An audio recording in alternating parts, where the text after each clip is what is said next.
সাকিব আল হাসান, আপনি বাংলার আস্থা, গর্ব এবং ভালোবাসার প্রতীক। ১৭ কোটি জনগণের পূর্ণ আস্থা আপনার প্রতি। ঘূর্ণি জাদু এবং ব্যাটিং নৈপুণ্যে দেশকে দিয়েছেন দুহাত ভরে।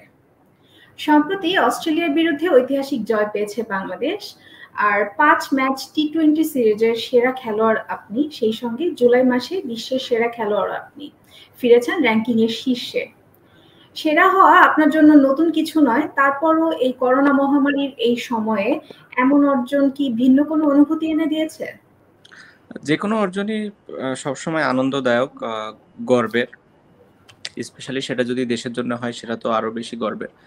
সো সেই দিক থেকে অনেক খুশি অবশ্যই। আপনি একজন ক্রিকেটার, বিশেষত অলরাউন্ডার হিসেবে অসামান্য অর্জন রয়েছে আপনার। আর আপনার মতো আসলে এমন সাফল্যের দেখা বিশ্ব ক্রিকেট শুধু বাংলাদেশেই নয়, বিশ্ব ক্রিকেটেও খুব কমই দেখেছেন অনেকে। তো এই কোন বিষয়টি আসলে আপনাকে অন্যদের থেকে আলাদা করেছে? আসলে এটা তো আমার বলা মুশকিল যে কোন বিষয়টি আমাকে অন্যদের থেকে আলাদা করেছে।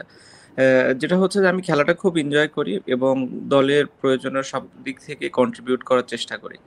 আ এই এই একটা জায়গায় আমার কাছে মনে হয় যে আমি সবসময় ফোকাস করেছি এবং আমার যে সাকসেস সেটার পেছনে এই ফোকাসের একটা বড় অবদান আছে। ধন্যবাদ। সবশেষ অস্ট্রেলিয়া সিরিজে আপনাকে অন ফিল্ড এবং অফ ফিল্ড ২ ক্ষেত্রেই বেশ সক্রিয় দেখা গিয়েছে। আর দলের যে তরুণ ক্রিকেটার যারা, তারাও সাকিব ভাইকে ঘনিষ্ঠভাবে পেয়ে অত্যন্ত খুশি। এই তরুণ ক্রিকেটারদের মধ্যে কাকে বেশি সম্ভাবনাময় মনে হলো আপনার? এদের মধ্যে থেকে কাউকে কি ভবিষ্যৎ সাকিব হিসেবে পাওয়ার সম্ভাবনা আছে? দেখুন, একজন যখন ন্যাশনাল টিমে খেলতে আসে তার ভেতরে সম্ভাবনা না থাকলে তো সে আসে না। আর যারাই আসছে নতুন তারা সবাই অনেক ট্যালেন্টেড, অনেক পটেনশিয়াল আছে তাদের অনেক ভালো করার।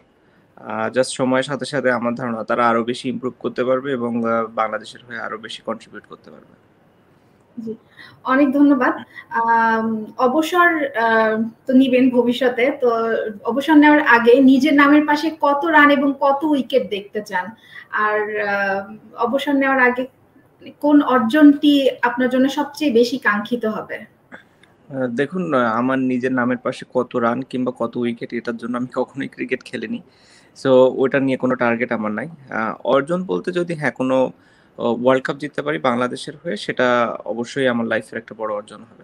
আবারও ফিরে আসছি অস্ট্রেলিয়া সিরিজে। অস্ট্রেলিয়া সিরিজে যে বিশাল যে জয় হলো বাংলাদেশের, এটি কি আসলে সামনে ভবিষ্যৎ আসন্ন যে নিউজিল্যান্ড সিরিজ এবং টি-২০ বিশ্বকাপ, এটিকে বাংলাদেশকে কি মানসিকভাবে কিছুটা এগিয়ে রাখলো? আ যেকোনো জয়ই একটা দলকে বা অনেক কনফিডেন্স দেয়। আ সেটা যদি হয় অস্ট্রেলিয়ার মতো একটা বড় দলের সাথে তাহলে তো কনফিডেন্সটা আরো বেশি বেড়ে যাবে।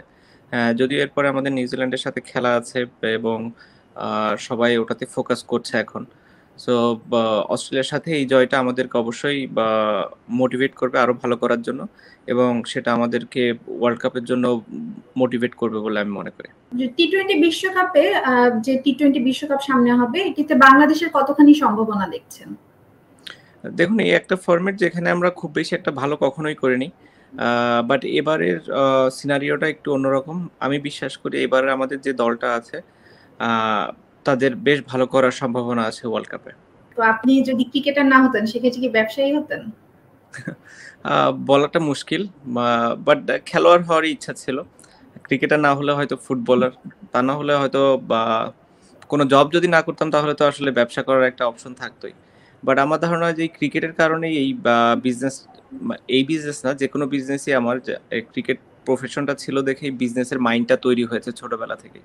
আম আমাদের দেশে সাধারণত দেখা যায় যে বাবা-মাদের একটা টার্গেট থাকে ছেলে-মেয়েকে লেখাপড়া শেখানোর উদ্দেশ্যই থাকে ভবিষ্যতে কোনোর মতে একটা চাকরি পাওয়া। তো আপনি তো খেলাধুলা করে সফল, এখন ব্যবসায়ী হিসেবেও সফল। আর আপনি এখন একজন অভিভাবকও। তো বাংলাদেশের অভিভাবকদের জন্য আপনার পরামর্শ কি থাকবে? আ আমি একটাই পরামর্শ দিব যে আপনার বাচ্চাদেরকে আপনারা চেষ্টা করবেন ভালো মানুষ হিসাবে গড়ে তোলার। আর অবশ্যই বাচ্চাদেরকে ফ্রিডম দিবেন যে তাদের মত যেন তারা প্রকাশ করতে পারে এবং তাদের যে বা ইচ্ছাটা, সেই ইচ্ছা যেন তারা পূরণ করতে পারে কিংবা সেই ইচ্ছা পূরণের পেছনে আপনাদের যেন অবদানটা থাকে। কোনো কিছু জোর করে তাদের উপর চাপিয়ে না দিয়ে তাদের স্বাধীন চিত্তে আসলে চিন্তা করতে দেওয়ার সুযোগটা করে দেওয়াটাই আমার মনে হয় প্যারেন্টসদের জন্য বড় একটা কাজ। তো আমরা ধরে নিচ্ছি যে আপনার সন্তানদেরকে আসলে আপনি এভাবেই বড় করছেন। তো ভবিষ্যতে কি তাদের কাউকে আমরা বাংলাদেশের বা অন্য কোনো দেশের ক্রীড়া ক্ষেত্রে দেখতে পারি? কোনো সম্ভাবনা আছে? যেটা আমি বললাম যে আমার একটাই টার্গেট হচ্ছে যে ওদেরকে ভালো করে মানুষ করা। বাকিটা ওদের ইচ্ছা। ওরা যেটা ইচ্ছা হতে চায় হতে পারবে। আমাদের আচ্ছা। পুরো স্বাধীনতা থাকবে। আচ্ছা। আর ধন্যবাদ। সর্বশেষ বাংলাদেশের তারুণ্যের প্রতি আপনার যদি কোনো বার্তা দিতে চান?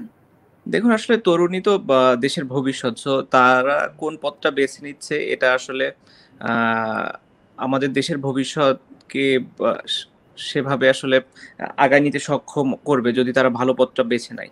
সো তরুণদের প্রতি একটাই আমার রিকোয়েস্ট থাকবে যেন তারা সবসময় একটা জিনিস চিন্তা করে যে যেহেতু তাদের উপর দেশের ভবিষ্যৎ নির্ভর করছে, তারা যেন এমন কিছু করার চেষ্টা করে যার মাধ্যমে দেশের উন্নতি হয়।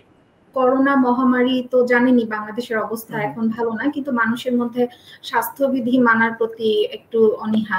বাংলাদেশের মতো জায়গায় যেখানে মানে অতি ঘনবসতিপূর্ণ একটা জায়গা, এখানে সবসময় সব স্বাস্থ্যবিধি মেনে চলা সম্ভব না। বাট যতটুকু সম্ভব যার, যার জায়গা থেকে যদি আমরা চেষ্টা করি, এই মহামারী আমরা মোকাবেলা করতে সক্ষম হব। জি, অনেক ধন্যবাদ।